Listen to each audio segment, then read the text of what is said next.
Hello, माझं नाव निशा डोके. मी महाराष्ट्र पुण्यावरून बोलते. मी हँडमेड ज्वेलरी, बीड्स, कुंदन, विविध प्रकारचे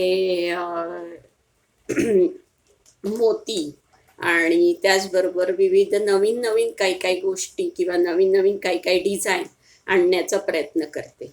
त्याचबरोबर मी माझं काम करताना किंवा ते व्यवस्थित व्हावं किंवा त्याचं फिनिशिंग व्यवस्थित व्हावं किंवा ती घातल्यानंतर कुणालाही त्याचा त्रास होऊ नये किंवा मग टोचू नये याची नेहमी काळजी घेते.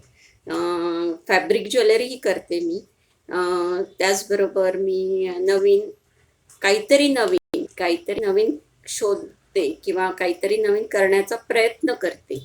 त्यामुळे मी नेहमीच माझ्या ज्वेलरी ह्या सगळ्यांना आवडतात. आणि तसेच मी साडीचाही बिझनेस करते. साडीचा बिझनेस करता करता असं हे आलं की मला हे ज्वेलरीचाही बिझनेस केला पाहिजे किंवा काय होतं की साडी घातल्यानंतर ज्वेलरी कुठली घालावी हा बायकांना नेहमी प्रश्न पडतो आणि त्याच ज्वेलरी घालून सगळ्या कंटाळा आला असतो. मग त्यापेक्षा ती नवीन ज्वेलरी घातल्यानंतर जो स्वतःमध्ये एक झालेला बदल किंवा स्वतःमध्ये एक पॉझिटिव्ह थिंकिंग ही नेहमी येते. आणि कोणी त्याच्यात असं म्हटलं की ही ज्वेलरी खूप सुंदर दिसतीये तुला, त्याच्यात अजूनच मग त्याच्यात पॉझिटिव्ह थिंकिंग अजूनही वाढते. त्यामुळे मी तो करण्याचा प्रयत्न करते.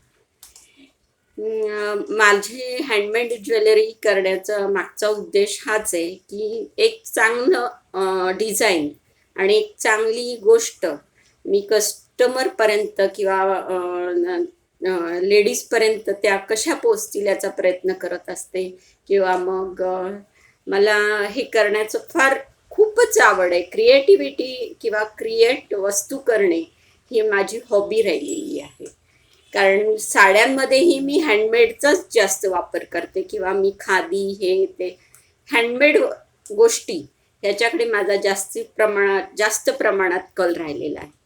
त्याचबरोबर मी माझं लवकर लग्न झालं. माझं शिक्षण थोडं अर्धवट राहिलं. त्याच्यानंतर मी म्हटलं मला काहीतरी करायचं आहे. मग मी त्याचप्रमाणे मी फॅशन डिझायनिंग केलं. फॅशन डिझायनिंग झाल्यानंतर मी पूर्ण इन्स्टिट्यूटमध्ये फर्स्ट आले. त्यानंतर मी माझा पोर्टफोलिओ अक्षरशः 1 वर्षभर माझ्या इन्स्टिट्यूटमध्ये लागलेला होता.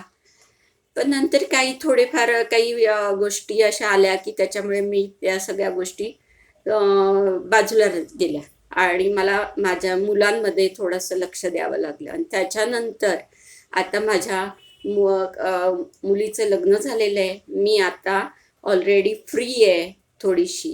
त्याच्यामुळे मी आता अजूनच जास्तीत जास्त लक्ष ह्या गोष्टीकडे द्यायचा प्रयत्न केलेला आहे. तेव्हा माझी ज्वेलरी नक्की बघा. नक्की त्याच्यामध्ये काही तुम्हाला कस्टमाइज करून पाहिजे असेल तर तो नक्की मिळेल. आणि त्याचबरोबर त्याला लाईकही करा आणि सबस्क्राईब पण करा.